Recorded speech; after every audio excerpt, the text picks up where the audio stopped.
Welcome back, ladies and gentlemen, to the Off the Bench podcast. I am Robert Settlers. I'm excited to be with you all today. Happy Halloween to those of you that are watching this video on Friday on Halloween. Love Halloween. Great holiday, great time, great day. In my opinion, if I were power ranking holidays, and I power rank a lot of things on this podcast, if I were to power rank holidays, my hot take is that Halloween's not even in the top 5. But it's a great holiday. It's great. So I don't mean to hate on Halloween. I'm just saying it's not in the top 5. But if you're watching this on Halloween and you have plans Halloween night, whatever it is, be safe, have fun, and go enjoy yourself. It's Halloween. Whatever you may dress up to be. I'm going to dress up to be an Alabama football fan. I'm pretty good at dressing up at being that. But we're moving on to more important business. Today is the Big Ten preview for the 2025-2026 college basketball season. A couple days ago, it was all about the SEC. We did our SEC preview. It got the most views any video has ever gotten on my channel, which makes me happy. I don't really know why some of them get more views than others, but hey, I guess people love college basketball just as much as I do, which is fantastic. If you're interested in the SEC, go check out that video. If you're interested in the Big Ten, stay right here. If you're interested in both, then check out both. We don't have to pick favorites here. I love both conferences. I think they're both going to be awesome this year. I think the Big Ten is going to take a major step forward and be just as good as the SEC, perhaps. Maybe not that good, but still really, really good. I think there's a lot of great teams in the Big Ten. I think it's very deep this year. So we're not going to waste any time. We're going to get right into it. So I'm going to start off by sort of talking about the Big Ten, what it was last year. It was a great conference. It was super fun. There were sort of 8 teams that it was clear that they were the 8 best teams in the conference. And it was an 8-bid league. They got 8 bids to the NCAA tournament. Michigan State won the regular season title. Michigan won the tournament title. Wisconsin was really, really great. They got a 3 seed. Who else made the tournament? Oregon slid in there I guess they were a 5 seed, but they were the 8 seed in the Big Ten tournament.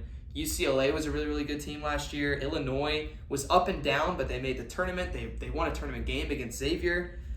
Who else made the tournament in this conference? I already mentioned Wisconsin. Maryland, the Crab 5. Oh, I love the Crab 5 last year. Maryland was electric. They sort of got screwed over by their coach, but I don't want to talk about that right now. It made me very sad. So this was a fun team, or a fun. Purdue. I didn't even mention Purdue. Purdue was a 4 seed last year. Of course, everyone's talking about Purdue this year. They lost a really, really good game to Houston in the Sweet 16. So this was a fun league last year. It was great. A lot of talent, a lot of great storylines, a lot of great teams. But this is an entirely shuffled Big Ten. Almost every team in this conference looks completely different. So many huge transfers came in, some big recruits, and we have some star-studded teams. So for our SEC preview, we sort of went top to bottom, who I thought were going to be the best teams in the SEC, all the way down to those I didn't think were going to make the tournament. We're going to do the same thing with the Big Ten. So we're going to start with my number 1 team in the Big Ten, and that is, no shocker. You could hear this in any college basketball preview podcast if you wanted to. The Purdue Boilermakers. Come on. This team is fantastic. Matt Painter has done a brilliant job organizing this team. Of course, last year we talked about the Boilermakers a little bit. They were 13-7 in the Big Ten. They were 6. They finished 6th in the regular season. They got just absolutely embarrassed. They got pantsed by Michigan in the quarterfinals of that tournament. They lost by like 18 points. They were a 4 seed in March Madness. They won a couple games. They beat High Point. They beat McNeese, only to fall short to Houston, the 1 seed, because of a genius inbound play from Kelvin Sampson, which set up Milos Uzan for an easy layup. Smith missed the half-court heave at the end, and Purdue went home in the Sweet 16. Still a good season for Purdue. It was up and down, but a good season nonetheless. But this season is really it sort of seems like Matt Painter has been building towards this season. Of course, you don't have Zach Edey, and they were fantastic with Zach Edey. But this team is different. The couple Zach Edey years, it sort of felt like, Edey was completely at the center of that team, and he was fantastic. One of the best college basketball players that we've seen this decade. But he was Purdue those couple years that he was elite when he won Player of the Year. And everything sort of worked around him, whether it was Braden Smith distributing, lawyers shooting, whomever was on that team, even Gillis. They all just sort of worked around Edey. But this Purdue team, everything just seems so perfectly distributed. There's no one player that has to have the ball at all times to score. And of course, Braden Smith is your preseason candidate number 1 for Player of the Year. He's awesome.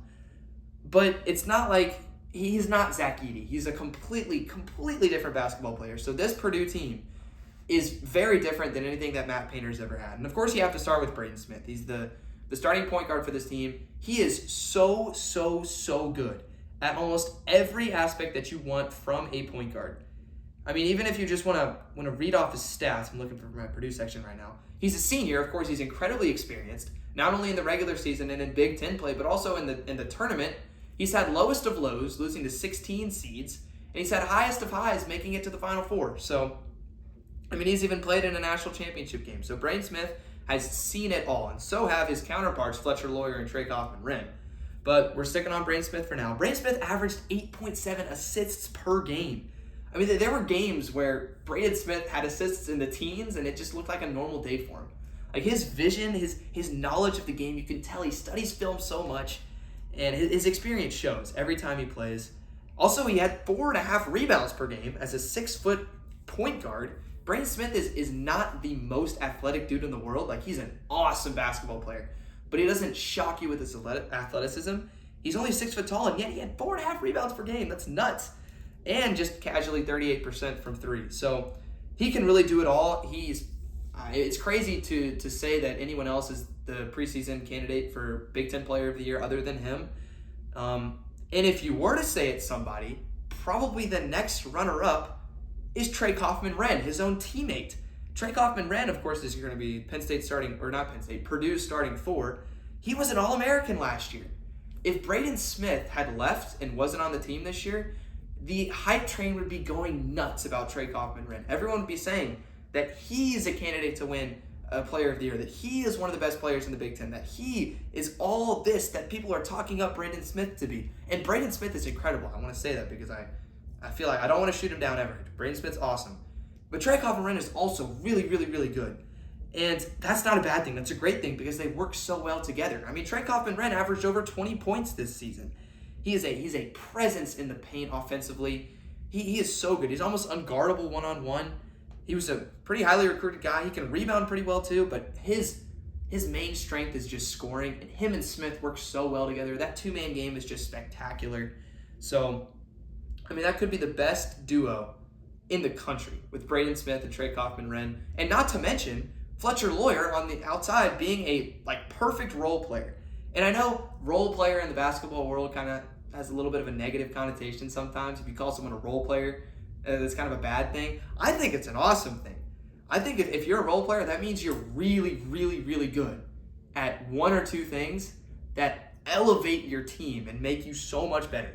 I mean, of course, superstars are the ones that get the ball with 10 seconds left and tie game and when the buzzer's about to go off, and they're the ones that go win the games like that. But the role players are the one that set up those moments, that get your team there. And Fletcher Loyer is one of the best, shooters. He's one of the best 3-and-D players in the country. He was 44% from 3 last year and 44% from 3 the year before that, which is nuts. He's a lights-out shooter. He's 6'5". He's long, and he can play great defense. He's awesome. Fletcher Loyer is awesome at what he does, and not to mention, he's very experienced as well. He's played with these guys before. So that's the big 3 that you retain. So who do you bring in to support those big 3? Well, let's start with Oscar Clough. He's their starting 5. He's 6'11", transferred from South Dakota State. This dude was just a maniac at South Dakota State last year. He was a former Jackrabbit. I wanted to say Jackrabbit because I think it's an awesome mascot. Clough averaged 17.6 points per game and 12.3 rebounds per game. And I know that's not the Big Ten. It's with South Dakota State, so he's going to be taking a jump up talent-wise. But he is still a dog. He knows how to score. He's big. He can box out really well. He can rebound really well. That is a huge addition to this team. It's something they were sort of missing last year, and they have it with Oscar Clough now. They also just low-key have a 7'4" center coming off the bench in Daniel Jacobson. I mean, that's just average Purdue shenanigans, right? Just have a 7'4" kid come off the bench. Whatever. Purdue's just going to be really good this year. CJ Cox is their starting 3. He's super athletic. He's not like the greatest 3 in the world, but again, great role player. He shoots pretty well. He plays good defense. He's athletic. He's good in transition. What more could you want from a 3 that's on the same team as Braden Smith, Fletcher Loyer, and Trey Kaufman-Renn? And then also, if for whatever reason Braden Smith is struggling, Omer Meyer, the 19-year-old from Israel, is a dog. This dude is awesome. He's 6'4", super athletic, can score just crazy well for his age. Omer Meyer, I mean, I don't think he's going to go out there and put up 16 points a game, but he's going to show flashes, man. Like, Braden Smith wasn't as electric as he is now when he was a freshman, obviously, but you could see that there were some moments in Braden Smith's freshman and sophomore years where you were like, dang, this dude's, he hasn't put it all together yet, but he could be special. I'm not saying that Omer Meyer is going to be Braden Smith, but he's going to be pretty special in his own right. I mean, he was awesome in the FIBA World Cup or whatever. I think that's what they call it. So he's going to be great. Liam Murphy transfers from North Florida, just casually shoots 42.3% from three as a 6'8" power forward. So no one is talking about Liam Murphy. He could provide a boost off the bench. And Jakari Harris is also there. He's also a returning sophomore. They're expecting maybe a bit of a boost from him. We'll see. So Purdue's going to be awesome. I mean, you don't really need me to tell you that. Everyone's told everybody that is basically what I'm trying to say. This is really a Matt Painter masterclass. This is the Matt Painter team. I mean, he's done such a great job recruiting and then adding portal pieces to support his recruits and the people that he's developed through his system. It's awesome. It's awesome what Matt Painter's done. I think from a college basketball perspective, even if you're a fan of a rival team of Purdue, you still kind of have to appreciate the genius of Matt Painter and what he's done with this basketball team. So let's talk about how this Purdue team might not achieve preseason expectations. Because, ladies and gentlemen, this Purdue team is awesome, but they're not gods out there. I mean, they're 19 to 23-year-old kids still. So how on earth can this Purdue team fail? Well, I think there are a couple ways that it might be possible. And I just want to go out on a limb before I talk about this and say, I don't think that Purdue's going to fail. I think Purdue is going to be great. But you never know in college basketball. So first of all, obviously, I don't even want to say this, but injuries are always possible. That could be a thing that derails anyone's season, and Purdue is not exempt from that. But there's also this thing on the channel that we refer to as the Illinois theory, and by that I mean I refer to it as the Illinois theory, and that stems from the Illinois Illini football team this year. Illinois was pretty good last year in football. They were 9-3 in the regular season. It's not like they were blowing teams out, but they were solid, and they won a big bowl game against South Carolina. And people were saying, wow, they had a great season. Good for Illinois. And then in the offseason, they brought back a lot of their roster. And everyone opened up a magazine and saw they had a bunch of returning starters and said, wow, that team that was pretty good, that were 9-3, I think they're going to be elite. I think they're going to be top 10. I think they're going to contend in the playoffs. And I looked at it and I said, so we're looking at a team that was pretty good. And they brought back almost everyone. So they're the same exact team. So I think they're going to go from being pretty good to still be pretty good. Like, I don't think there's going to be much change in this team. And sure enough, they went out and got blown out by Indiana. And it's not like they've taken a huge step back. I still think they're a pretty good team, but they're not elite like everyone said they were going to be. Purdue does return their three best players, and their three best players are awesome. I just laid out why I think they're awesome. But Purdue, with Braden Smith, Fletcher Lawyer, and Trey Kaufman-Renn as their three best players, this happened last year. It was the same thing last year. And they weren't this elite, dominant, historic team that people are talking about them being this year. So I'm not saying I think this is going to happen, but it could happen that Purdue is not as dominant as people think they're going to be because they're so similar to what they were last year. And that's no diss on what they were last year. They were a great team last year. They were Sweet 16. They competed in the Big Ten. And they were a play away from beating Houston. But that's not what people think they're going to be this year. They think that they're going to win a national championship this year. So if they don't win a national championship, maybe we shouldn't say to ourselves, wow, this Purdue team was disappointing. This Purdue team failed. Maybe we as a collective college basketball media organization just we're slightly overrating them because of what we thought they were going to be. And I think Purdue's going to be the best team in the Big Ten. I think that they're going to be either a 2 seed or a 1 seed, and I think they're going to make a run in March Madness. But I don't think they're going to win the national championship. I don't.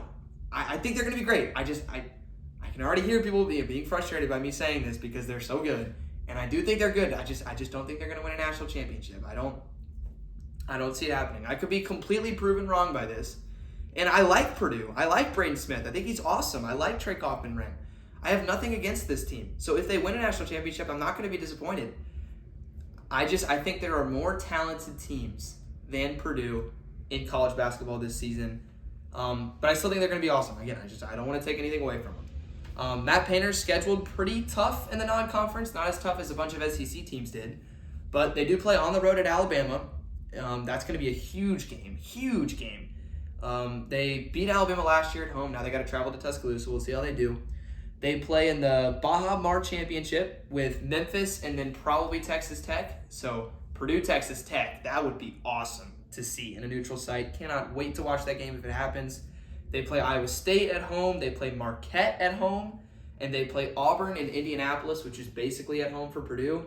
So they've got 2 shots at 2 really good SEC teams, and they got a shot at probably the second best Big 12 team. So they're going to get tested early, that's for sure, and then Big Ten play will start. So really excited about Purdue. Of course, they're one of the biggest stories in college basketball this year, and rightfully so. This is a really, really good team. We're going to move on to who I think is the second best team in the Big Ten this season, and again, no shocker. I was really close to putting this team third. I think 2, 3, and 4 are really, really close with each other, but just like pretty much everyone else, I think the second best team in the Big Ten is going to be the Michigan Wolverines. They're very, very talented. I think Dusty May is doing as good of a job as any of a college basketball coach. Is it Dusty May? Or am I thinking of the Dodgers pitcher? I'm just going to make sure I have that right because it's pretty late. It is Dusty May. Okay, I don't know why I thought I was talking about the Dodgers old pitcher with the red hair and curly hair. Whatever. I'm getting sports mixed up. The World Series is tomorrow night. Anyway, Michigan's going to be great. They were good last year. They were 14-6. They were third in the Big Ten regular season, and they won the Big Ten tournament. It was an awesome run in the tournament. They won the championship game over Wisconsin. It was great for Dusty May. They were 5 seed in the March Madness tournament. They beat Texas A&M in the second round, and they beat UC San Diego. That was a huge win for Michigan, I thought. They just sort of out-lengthed UC San Diego. I mean, Vlad Golden and Danny Wolf were just 7 foot tall, and UC San Diego didn't have a dude that was like over 6'9". So big win for Michigan there. And then, of course, they knocked off A&M, and then they just barely ran out of steam against Auburn. Danny Wolf sort of had to carry the offense in that game, and he kind of just ran out of juice. But still a great season for Dusty May in his first year. He is a stud. I mean, I think we're kind of forgetting that Michigan was really struggling as a program before May got there. And he got there and just bang, Big Ten championship, Sweet 16, with a roster entirely constructed of transfers pretty much. And that's pretty much what he has this year too, mostly constructed of transfers. And of course, one of those transfers, the headline transfer, is of course Yaxel Lindeborg. I mean, that guy is a stud. Seriously flirted with going to the NBA draft.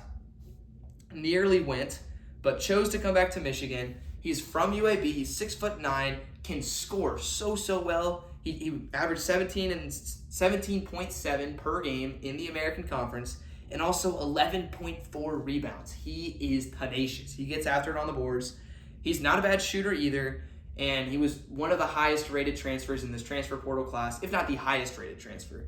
I think Darian Williams might have something to say about that. But Yaxel Lindeborg, awesome talent. I think that a lot of people expect Yaxel to go out there and score like 20 points a game. And I think he's a great scorer, I really do. But I think Yaxel Lindeborg is more of a all-around talent type of guy. I think that, yeah, he's going to have games where he scores 20-plus points. But I think he's also going to have games where he has like 10 points, 12 rebounds, 4 blocks, 7 assists, and just like facilitates and does everything for this Michigan team. I think he's way more well-rounded than people are giving him credit for. I love what Yaxel Lindeborg can provide to this team. So I think that's great. I think that Again, I think they're going to be elite defensively. They were 12th in defensive efficiency on KenPom last year. They're predicted to be 8th this year. So I think this is going to be an awesome defensive team. Dusty May knows how to coach them up. They play aggressively. I think that they're athletic pretty much all around at almost every position. I mean, Elliot Cadeau is one of the most athletic point guards in the country, at least definitely one of the fastest in the country. Namari Burnett, 6'5", he can guard really, really well. Robbie Gale, I think he's pretty athletic too. He's a great recruit out of high school. And Moraes Johnson is strong. He's a beast down low. So I think this team's going to be great defensively. I think they're going to be able to rebound really, really well. I mean, Ade Mara started in their exhibition game against St. John's, and he's 7'3". He can rebound really, really well. And Yaxel Lindenborg gets after it on the boards too. So I think this team is not going to allow very many offensive rebounds. They didn't last year. They shouldn't this year. And then once they get the ball out to Elliot Cadeau, he's just going to be flying down the field. Or the court, I'm sorry, football mind. He's going to be flying down the court making plays. These shooters around him are good. Namari Burnett can shoot really, really well. Trey McKinney is a huge recruit. High 4-star, 21st in the nation on 24/7 Sports. He's a great shooter. Again, he's really athletic too. I really like how May's built this team. I think they're going to be great in transition. I think they're going to be great defensively, and they're going to be a good rebounding team. So they're going to be tough to stop.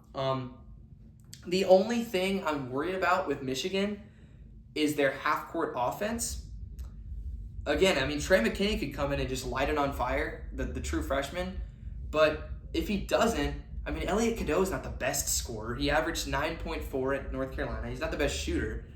Namari Burnett's a great shooter, but other than that, I mean, he's not going to generate a lot of offense one-on-one. And Yaxel Lindenborg is great, but again, I don't think he's the type of scorer that's going to put up 20-plus points every single night. So I think they might get a little stagnant on defense, especially when you're playing against some of these Big Ten teams. I mean, Michigan State, we know how aggressive they are on defense. UCLA is going to be great on defense. Maryland, Buzz Williams is always coaching them up to be aggressive over there. Wisconsin's good on defense too. I mean, this is a really good defensive conference, and I think I could be proven completely wrong by Trey McKinney or Yaxel Lindenborg, but we'll see. I think Michigan might struggle a little bit in their half-court offense, but I still think they're going to be great. I mean, they turned the ball over a lot last year. That could be the case again this year. I think Cadeau had like 5 turnovers against St. John's, and it is St. John's. It's Patino. They force a lot of turnovers. But that's just something to look out for is the turnover issue. So let's look at their non-conference schedule. They play Wake Forest in Detroit. That'll be interesting. Should be a pretty fairly simple win for Michigan. They're much better talent-wise than Wake Forest. They play at TCU, and then they play in the Players Era. That's their biggest non-conference thing, definitely this year, is the Players Era tournament. They got a pretty heavy draw. They got San Diego State and Auburn. So those are 2 pretty good teams they're going to have to take down if they want to win the Players Era. And then they play Villanova at home. So their non-conference schedule is really not that tough. They don't play a lot of crazy top-tier teams. So they might play one in the Players Era if they beat San Diego State and Auburn. I mean, not to say Auburn's not good. They're good. They're not like Houston good, though. So I think Michigan's going to be good. I think Michigan could be a 3 seed. They could even be a 2 seed. I mean, even if they win the Big Ten, who knows? Who knows? Michigan, I'd say, has the ceiling of I don't know. Could they be a 1 seed? I don't know. There's some really good teams in college basketball this year. I'll give them the benefit of the doubt. They have a ceiling of a 1 seed, and I'd say they have a floor of a 5 seed. So they should be really, really good. I have a lot of trust in Michigan. Of course, a lot of trust in Dusty May. He's been a great coach this year. All right, so rounding out the top 3, this is a team that I almost put over Michigan. I think this team is awesome. Super, super well-constructed, super unique team. At number 3 in the Big Ten, I've got the Illinois Illini. I mean, this team's awesome. Of course, I usually start with what they did last year. And fine. I'll start with what they did last year before I get into the team. They were 12-8 last year in the Big Ten, 7th in the Big Ten regular season. They got pantsed by Maryland in the Big Ten, or in the quarterfinals of the tournament. They were a 6 seed. They beat Xavier, then lost to Kentucky. And they were up and down a lot last year, especially on the defensive side of the ball. And, frankly, offensively. They were pretty good in the non-conference. They did lose to Alabama and Auburn, but they were pretty good. good to start out Big Ten play, and then they just sort of hit a slow point in like late January. And then they got embarrassed by Duke at MSG. It was an awesome game. What I mean by that, it was cool that it took place, that Duke played Illinois in MSG in the middle of conference play, but they got just spanked. So that was really, really rough. But they built it back up. They started playing better. They started shooting better. And they made a pretty good run at the end of the year. But this is a completely different team than it was last year. I mean, this is the Balkan Block. There are so many Slavic players on this basketball team. It's crazy. It's going to drive me insane pronouncing all of them, but I'm going to give it a go. They got Mihailo Petrovic. They've got Andrej Stojakovic. They've got David Mirkovic. They've got Tomislav Ivisic. And they've got, I want to just call him Big Z, but I'm going to try, Zvonimir Ivisic. I gave that my best effort. But listen, they have recruited the heck out of the country of Europe. And they've done a great job at it. I think it's awesome what Bradislav Underwoodovic has done. And he's the head coach of Illinois. It's just Brad Underwood. I just thought I'd do a play on whatever. If the joke landed, it landed. If it didn't, whatever. So anyway, Bradislav Underwoodovic has gone out and recruited all of these Slavic players. And all of these European players, it's a completely different style of basketball. It's a really unique flow, and it's something that it's really hard to defend for a lot of these college basketball teams because they haven't really seen it before. I think it's going to be really interesting. I mean, it's European basketball, baby, and it's come to the Americans. I think it's going to be really, really fun. The offense should be just so awesome. I mean, they have two incredible playmakers and distributors in Petrovic and Kylan Boswell. Boswell is a returner. He was on the team last year. Great recruit, really athletic, and he's really good with the ball in his hands. He can just get, like, his confidence is really up and down. I think that's sort of his main problem. But they're both great. They're going to have the ball in their hands, and they're going to be distributing it to Stojakovic, who scored nearly 18 points a game with Cal in the ACC. Stojakovic is a dog. I mean, he can score like anybody. They got a couple freshmen that are going to be interesting. And then Mirkovic could also be a really good scorer at the 4. We'll see if they start him or if they start Ben Humrichus. I don't know. I mean, Illinois, they could have just recruited people that had really easy names to pronounce. Kylan Boswell, thank you. Brandon Lee, that is just music to my ears. Thank you for recruiting that freshman. Really easy name to pronounce. But I think that, again, just short and sweet, I think Illinois' offense is going to be awesome. I think they're going to be consistent. They shouldn't have all their ridiculous shooting problems that they had last year. And I think they're going to be a really, really good team. The negative about Illinois, the thing that I could see them struggling with, is the defense a little bit. It was the main problem last year, especially in paint protection. And I mean, Tomislav Ivisic and Big Z are 7'1" and 7'2", so they're big guys.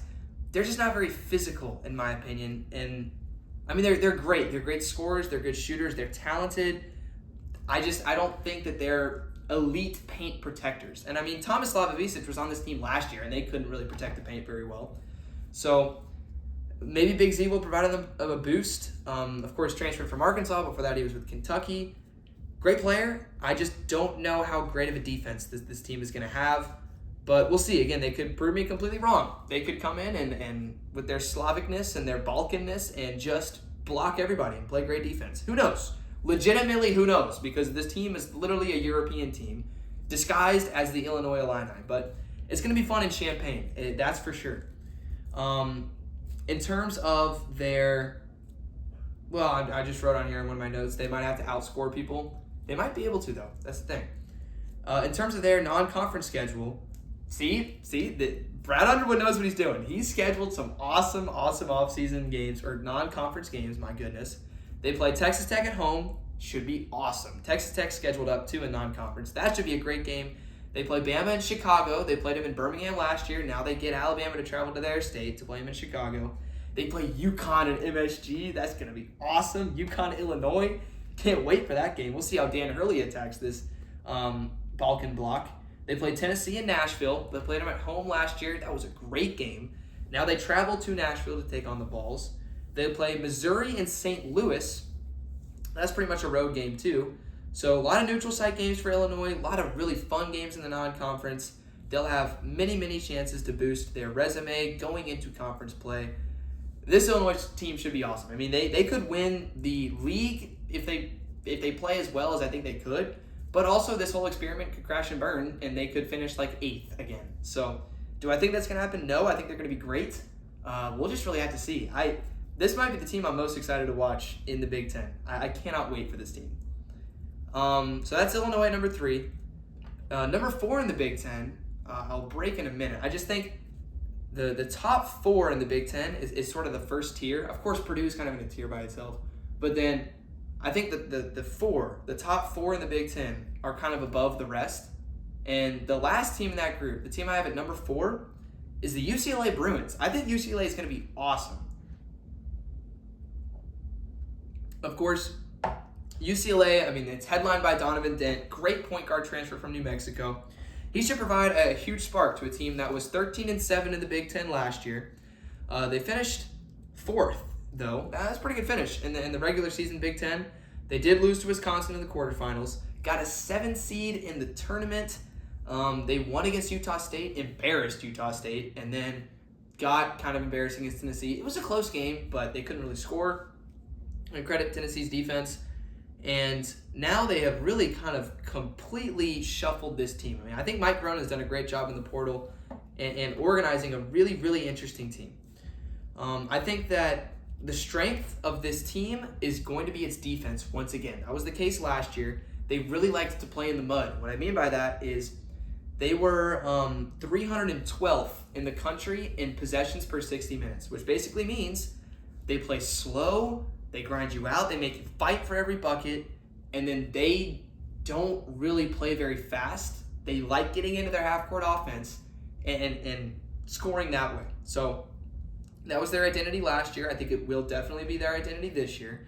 And in a lot of Mike Cronin's elite UCLA teams in the past, they've been great defensively. So I think that's what they're going to lean on once again. I mean, they're really, really athletic. I think Donovan Dent he's a stud. Donovan Dent is an absolute stud. He's going to be great. Sky Clark is really athletic too, and he can shoot. Eric Daly, 6'8", he's athletic. He's going to be a great defender. Tyler Bilodeau, another good defender. And then Xavier Booker could be a little bit of a question mark, but he's really talented. So he should be really, really good defensively also. And then behind him, Steven Jamerson should be really good too. They have 6'11", 6'10" at the center position. So good stuff for UCLA defensively. They know how to coach that up. They also, of course, I mentioned before, Donovan Dent, beast. He is a beast. Averaged 20.4 with New Mexico, 6.4 assists per game. And then also when he needed the ball in his hands to go win the game, he was great. He was 41% from 3 with New Mexico. He shot a bunch of threes per game and hit 41% of them. So Donovan Dent, he is just a machine. And they really did a good job working around him and sort of getting a team by returning players, by getting people in the portal to sort of work really well offensively around Donovan Dent. And Eric Daly, 38% from 3. Sky Clark, 40% from 3. Jamar Brown, 40% from 3. Bilodeau is 40% from 3. They have shooters around this man. So Donovan Dent, they're going to trust him to make plays, not only him scoring, but distributing very well to these other shooters on the team. The one pitfall that I have for UCLA, the one spot where I think they might be a little weak, is at the center position. I mean, Xavier Booker was a huge recruit out of high school. I think he went to Duke or Kentucky. I'm blanking right now. I think it was Duke, but didn't really pan out there. Transferred to Michigan State this year, and he hasn't really done much in his college career. His 24/7 stock has plummeted. His best season, he's averaged 4.7 points and 2.2 rebounds a game, which is nowhere near elite, which is what he was recruited to be. So he's been a little disappointing so far in his college career. Can he resurrect that? Can Cronin get the most out of him? Or is he going to play like he has the last couple years? And if he does, then they're going to have to rely on a South Dakota transfer in Steven Jamerson to really pick up the slack at the 5 position. So I think that's the one weakness from UCLA, and that could manifest itself in poor rebounding. It could manifest itself in poor rim protection. I mean, even if they have elite perimeter defense, they might be a little vulnerable in the paint, if Xavier Booker is not going to step up and be a good 5-piece. So we'll see. I mean, I still think this UCLA team is great. I think that's just their main concern. But I mean, you have Donovan Dent, so you're going to be okay. I mean, I watched so much Donovan Dent last year because I stayed up to watch Mountain West late at night, and it was totally worth it. And he was in New Mexico last year, so we played late night, so I watched him. And I know his game, and it's fun. So UCLA in the non-conference, they don't really play very many tough teams. It's kind of why they were a lower seed last year. I mean, they were 4th in the Big Ten, and yet we're a 7th seed in the tournament. And that's because you're not getting big quad 1 wins in the non-conference. Like this year they play Arizona in Inglewood, California, which is pretty much like right by their campus. They're just not playing it at their campus. I don't really know why. I'm sure there's a reason. I'm sure money is probably the reason.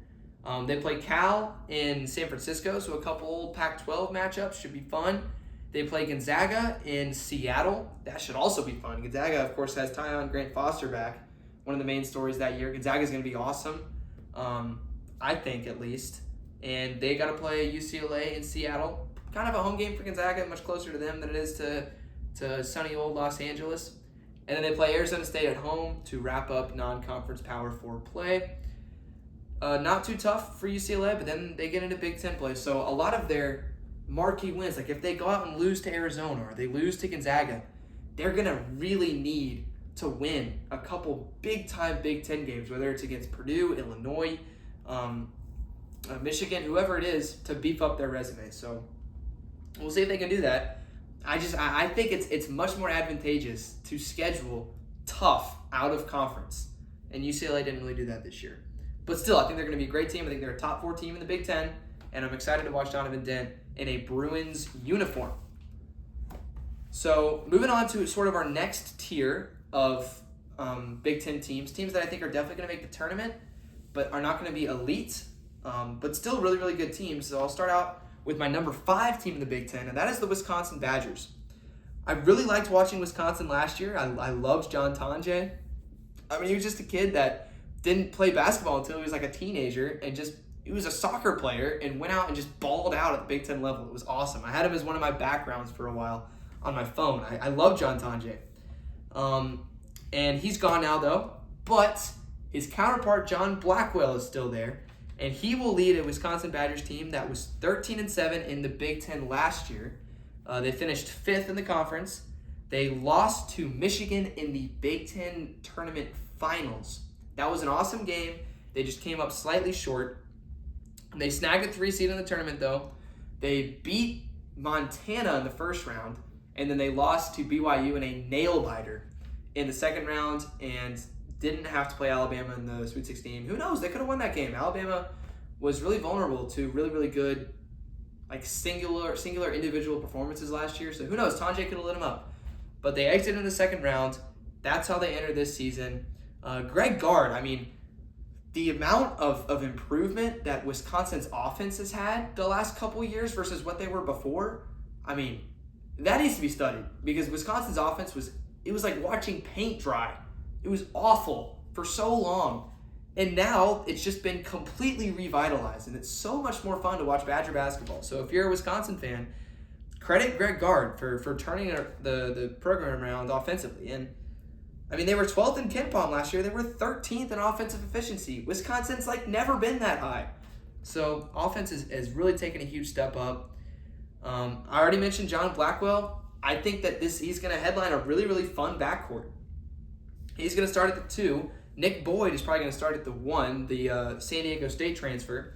Great at San Diego State, too. He averaged 14 points nearly. 6'3". I think they're both athletic. They both should get after it on defense. They're both really good scorers. And they both sort of seem to have a moxie about them. And I heard, I wasn't at Big Ten Media Day, unfortunately, but I heard that John Blackwell was sort of walking around like he just had moxie. And a player like that, you know that they're about to do something special. So I really like John Blackwell. And Nick Boyd is a great distributor, too. Really good passer. And I mean, John Blackwell, as a 6'4" shooting guard, averaged 5.1 rebounds a game. So he can get after it on the boards, too. He's not just a scorer. But, I mean, Blackwell's a kid that was a 3-star recruit out of high school. And last year, in his sophomore year, he just took off. Averaged 15.8 points behind Tonje. And now he's one of the premier players in the Big Ten. So shout out to Blackwell for having a great career there. Yeah, I think they're going to have a really fun backcourt. I'm a little worried about this team's front court, though. That's why I don't have them in my top 4. I think they're a little inexperienced in the front court, and it's slightly weak in my opinion. Now, that could change. That could not be the case. They got Nolan Winter starting at center. I mean, he's not a terrible scorer, and he's 7 foot, so he's good at rebounding, but I don't know. I don't think he's the most talented guy in the world. Austin Rapp is a transfer from Portland. They're starting him at the 4. He's a sophomore. Again, transfers from these small schools, they can either really, really work out or they can kind of struggle. So that could go either way. They've got Alexas something. I'm not even going to try and pronounce this dude's last name, but he's a freshman from Lithuania. Alexis is his first name. We're going to stick with that. He could be a stud and he could not work out. So Wisconsin's got a very up and down, a very hit or miss front court. And if it misses, they're going to really struggle to score in the paint. They're going to really struggle to rebound, and they're going to struggle to defend. So hopefully that's not the case. Hopefully John Blackwell and Nick Boyd don't have to do everything. But that's my concern with Wisconsin, is that their front court is going to struggle. Still think they're a good team, though. In the non-conference, they got BYU. That should be an awesome game. A rematch of the second round game of the tournament last year. That's in Salt Lake City. They play in the Rady Children's Invitational, which they'll probably play Providence and Florida in that. So those are 2 big games as well. And then they have Marquette at home and Villanova in Milwaukee. So fun non-conference schedule for Wisconsin. It's not loaded, but they've got some pretty good teams on here. So we will be able to see if that front court is for real or not, especially against teams like Florida, who just dominate front court wise. So we'll see with Wisconsin. I think they're an exciting team, top 5 for sure, and cannot wait. Or top 5 in the Big Ten, in my opinion, not top 5 for sure. But I love John Blackwell, so I'm always high on a team that has John Blackwell on it. Coming in at number 6 is the Michigan State Spartans, the defending regular season Big Ten champions. Now, this faith in Michigan State that I have in them to be number 6 in the Big Ten, frankly, has nearly nothing to do with their roster. And almost entirely has to do with Tom Izzo. Because Tom Izzo is a fantastic coach. I mean, nobody thought Michigan State was going to be very good at all last year. And they ended up winning the Big Ten outright in the regular season. And then making it all the way to the Elite 8 in the tournament last year. And ended up losing to Auburn, a really good Auburn team, who ended up making the Final Four, obviously. So a great season for Michigan State last year when no one expected it. Not a lot of people expect him to have a good year this year. And he might turn it around. We'll see. But, of course, I already said, they were first in the Big Ten last year in the regular season, lost to Wisconsin in the semifinals of the Big Ten tournament. And, they were a top 10 KenPom team last year. They were 4th defensively in KenPom. I think that you should expect this team to be really good defensively again. They're athletic. They know how to defend. Izzo coaches them up so well. Jackson Kohler and Carson Cooper at the 4 and the 5 are going to be great defensively in the paint. And then Fears is a good defensive player. Cohen Carr is just like the most athletic player in college basketball. So he's going to be good defensively. And then Jordan Scott coming in behind him is like a Cohen Carr 2.0. So they're going to be good defensively, in my opinion. But how are they going to be offensively? How is this team going to score? That is the true question, in my opinion. Because they don't have a single player on their roster who has played in the Power 4 and has averaged more than 10 points a game. Fears is a great distributor. He averaged 5.4 assists per game last year. But he's not a great scorer. Trey Fort was a pretty good scorer at Samford, but that's Samford. That's buckyball. That's completely different than what Tom Izzo is running. Trey Fort's going to be starting 2. We'll see. We'll see with him. I honestly don't really know.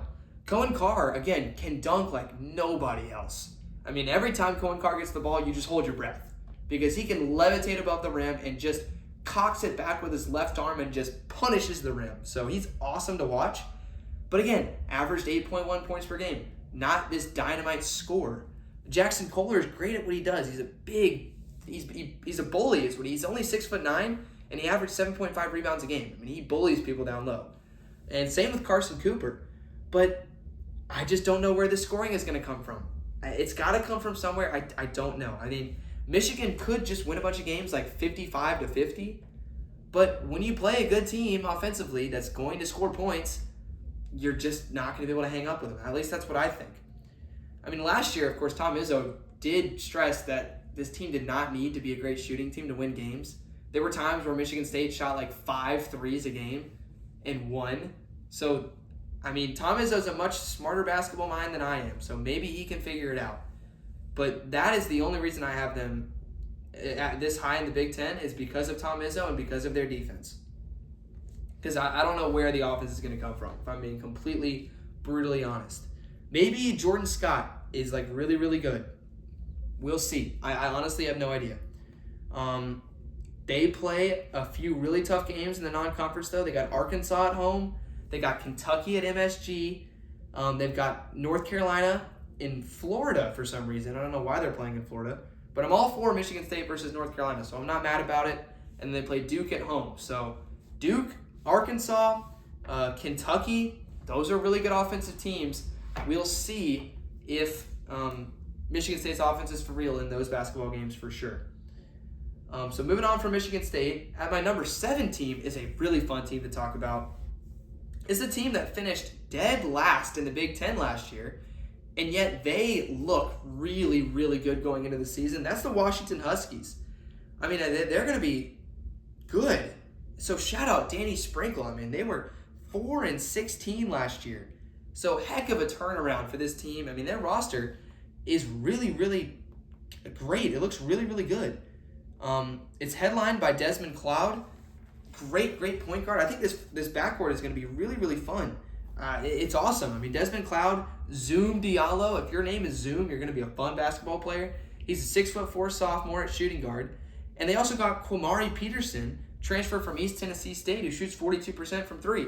So Desmond Cloud is a great distributor. He's great with the ball in his hands. Good defender. He's a 6'6" point guard. So sees the court really, really well and can defend like heck. Zoom Diallo, again, another great scorer from the wing. And then you bring in Quamari Peterson off the bench. He averaged 19.5 per game with East Tennessee State, and he can shoot it lights out from 3. He's going to be a great scorer. Not to mention Wesley Yates shot 44% from 3 as a freshman at USC. That dude's going to be a dog. I mean, I think this offense is going to be able to score. I think it makes a lot of sense how Sprinkle engineered this offense. I think it's going to be a lot of fun. They've got, God, why are you making me say these names, Washington? Jacob Ognosevich from Lipscomb. I think this guy's awesome. I'm going to call him Jacob. Great shooter out of Lipscomb. Averaged 20 a game with Lipscomb. Not to mention 8 rebounds per game at 6'8". So he's going to be great at the 4 position. And I really like this Washington team. The only question to me is, will these transfers hit? Because they have a lot of really high-level group of 5 transfers, such as Jacob and such as Quamari Peterson. The question to me is can those guys hit? And also, can the guys that they got from really, really high programs, such as Bryson Tucker from Indiana and Frank Kepnang, can those guys, those other transfers, also work in really, really well? So we'll see what Washington brings to the table. I think their offense is going to be fun. I think they're going to be able to score. I think their backcourt is awesome. And I think that will lead them to a tournament berth. And I think they're going to be able to pull off some upsets in the Big Ten. So don't be shocked if that happens.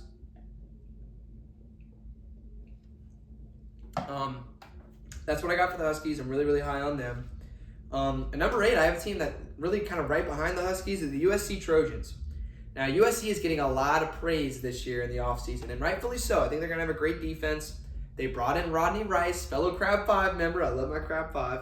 They brought in Chad Baker-Mazara, who's like 83 years old at this point, playing in his like 134th season in college basketball. I mean, that dude has been around for longer than paint, it feels like. He's now on USC. He'll be their starting 3, probably. They got Jordan Marsh, transfer from UNC Asheville. who's a great basketball player, but he's only 5'11". So a 5'11" point guard could be a little concerning. But I think their defense should be great with Rodney Rice and Chad Baker-Mazara, and Jacob Coley out of Virginia at the center position should be a great defender too. And they got great wing scoring. I mean, Baker-Mazara is a great shooter. He's a great scorer. So is Rodney Rice. And again, I think defense and wing scoring are going to be their strengths. But who is going to distribute the ball? Who's going to be, I mean, if Jordan Marsh is their main point guard, I mean, he's from UNC Asheville, and he's 5'11". So I think they're going to kind of have to rely on Jerry Easter, the true freshman point guard. He's a great player. He's 6'5". He's a 94-star recruit for 24/7 Sports, top 51 in the nation. So he could pop. He could be really good. If he pops, then this roster really, really works well together. But I think they're sort of relying on freshman talent a little too much. And also the center position, where it's good on defense. I don't know. I don't know how good Jacob Coffey is going to be. I don't know if they have much talent behind him. We'll see. I do think USC is going to be a good team. I think they'll make the tournament. And they didn't last year, so it's already a step up for Musselman in the gang.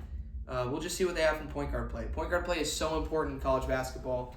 And Jerry Easter is going to need to pop off if this team wants to be really good at the point guard position, in my opinion.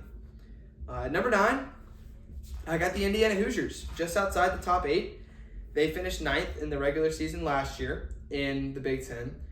And now they bring on a new coach. Derek DeVries has the keys to the Indiana Kingdom right now. He brought his son Tucker. Of course, Indiana missed the tournament last year. A lot of people were really bummed out about that, rightfully so. Indiana should not be missing the tournament. Y'all are too invested in your basketball program for that, although they're kind of a football school now. But, I mean, DeVries is known for his defense, whether it was at Drake, whether it was at West Virginia. He coaches defense really, really well. They like to play in the mud as well. They like to be really slow. They like to really force you out of your action.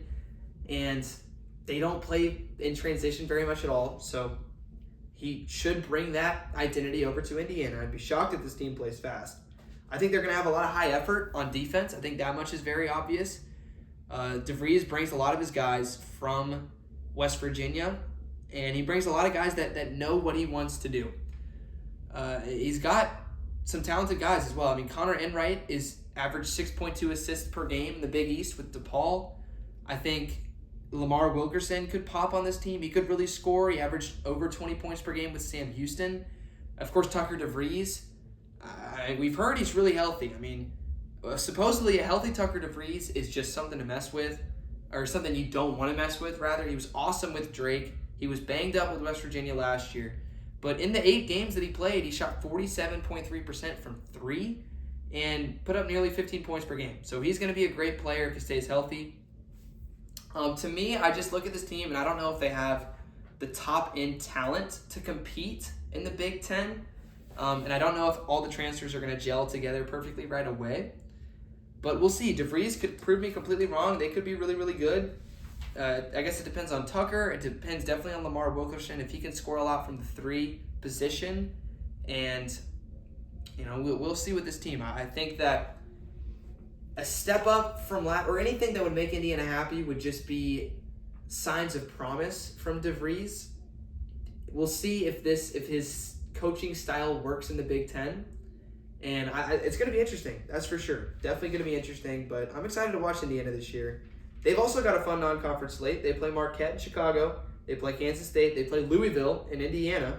And they play at Kentucky. So a lot of fun games for Indiana this year. We'll see if they can pull off an upset, maybe against one of those Kentucky teams. To round out the 4 other relevant teams that I think are going to exist in college in the Big Ten, I think Maryland, Iowa, Oregon, and Ohio State all have realistic chances to make the tournament. Maryland's under Buzz Williams. Buzz's roster really works for the style that he wants to run. I mean, if you know Buzz Williams basketball, you know that he really likes to play aggressive defense. He likes to foul a lot. I hate watching it because it's a lot of free throw shooting because he plays really aggressively. He kind of gets under your skin. And he's got a lot of players that know how to do that. I mean, Solomon Washington is injured. He's working with a sprained ankle, but of course, transferred from A&M. He knows how to play that style. So does Pharrell Payne. Darius Adams is a really high recruit. That's going to be their starting 2. He could be interesting. I think Miles Rice fits into what Buzz Williams wants to do. So does Elijah Saunders. I just don't trust this team offensively because with a Buzz Williams team, with all that tenacity on defense, they're not the greatest scoring teams. They never really have been very good shooting teams. But they always have that one guy, that one Wade Taylor that can get to the free throw line, that can score when you need a bucket. And I just don't know if they have that on this team. Could it be Pharrell Payne? It wasn't an A&M, so I don't know how it's going to be at Maryland. We'll just have to see offensively what Maryland can do. I kind of doubt them in that department. We'll see. Of course, we'll see. You never really know.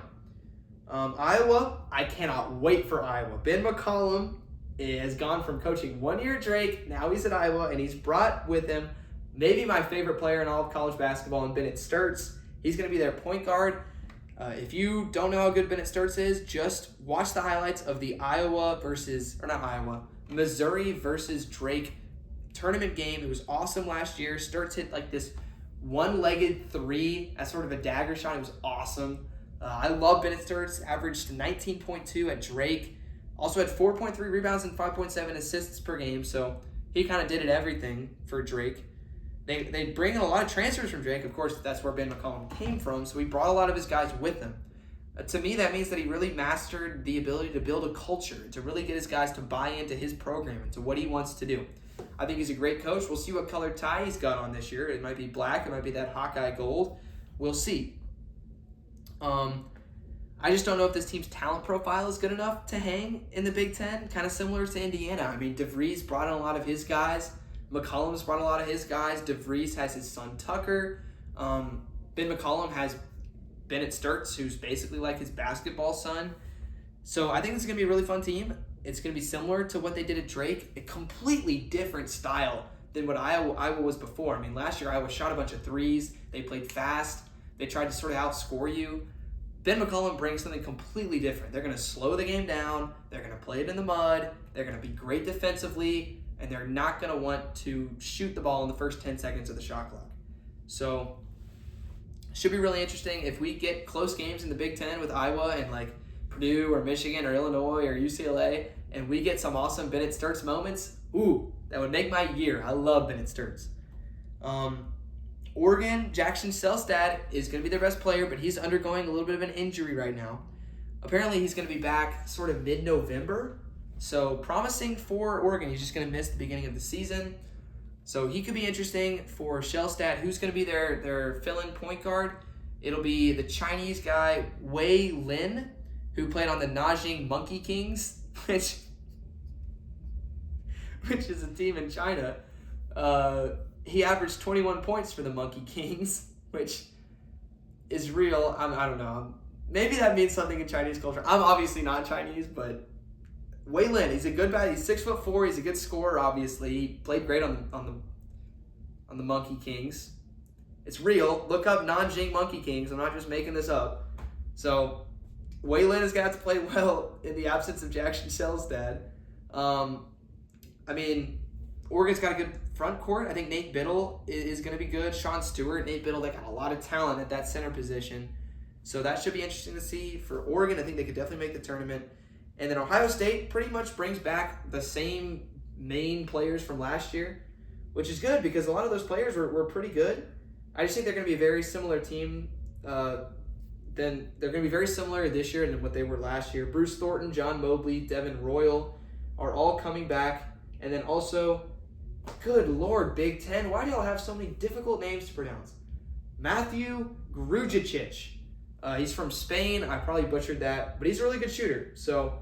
And he's a true freshman. So they got a bunch of players returning, and they have the Spanish recruit, as well as some other guys in the front court. So we'll see what Ohio State can do. I think they'll be a bubble team. Same with Oregon. We'll see if they can find a way into the tournament. They're going to have to find big wins. Oregon won the Players Era last year, which really boosted them to win to make it to the tournament. They also beat Wisconsin on the road. That was a big win for them. Ohio State never really got that big win. So if they can do that this year, then they could find the tournament. We'll see. A lot of people are high on the Buckeyes. So maybe Bruce Thornton will be able to lead them there. And then the final 5 teams in the Big Ten that I don't think are going to make the tournament, they could surprise me, but I don't think so. You got Northwestern, Rutgers, Nebraska, Penn State, and Minnesota. Those should be the bottom feeders in this conference, but this is a deep conference. I think 13 teams have a chance to make the tournament.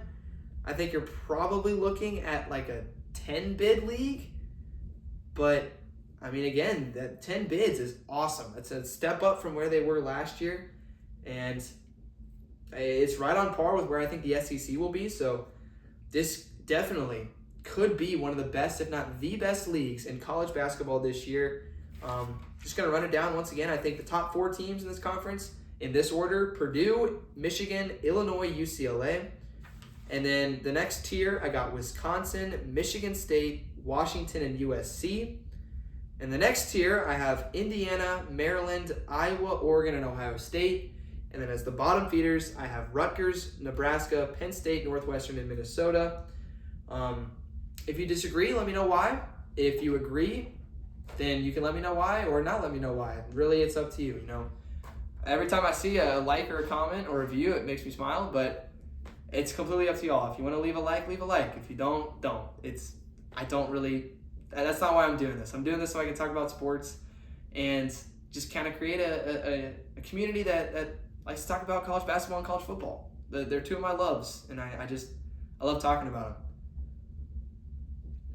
So thanks so much for watching. If you've watched all the way through to this point, you're just an absolute stud. And if you're a dude, I can tell you're very handsome through the camera. I mean, you're looking great, just stud. And if you're a girl, you're looking very beautiful. So I hope you'll have a great day. I hope you go make somebody smile this week. If you take anything away from this podcast, it's that God loves you. It's that you're never too far gone for God not to love you, for God not to forgive you, and that life is just a constant choice between God and the things of this world. And true happiness is found in the Lord, in the Father that created us and loves us more than we could ever imagine. So, I mean, if you have any questions about your faith, you can contact me, I guess somehow through the YouTube channel. I don't really know how that works. But we got a Holy Bible up here. That's what the main message I want this channel to be, is to share God's good news and His Word to the world if I can. I mean, it's obviously not that big of a platform. I only have like 30-some subscribers. But if you take anything away from the video, it is that God loves you. So with that, thanks so much for watching. Enjoy the college football Saturday and enjoy the start of the college basketball season. I can't wait. It's going to be so much fun. And God bless. Thanks for watching, folks. I'll see you on the next one.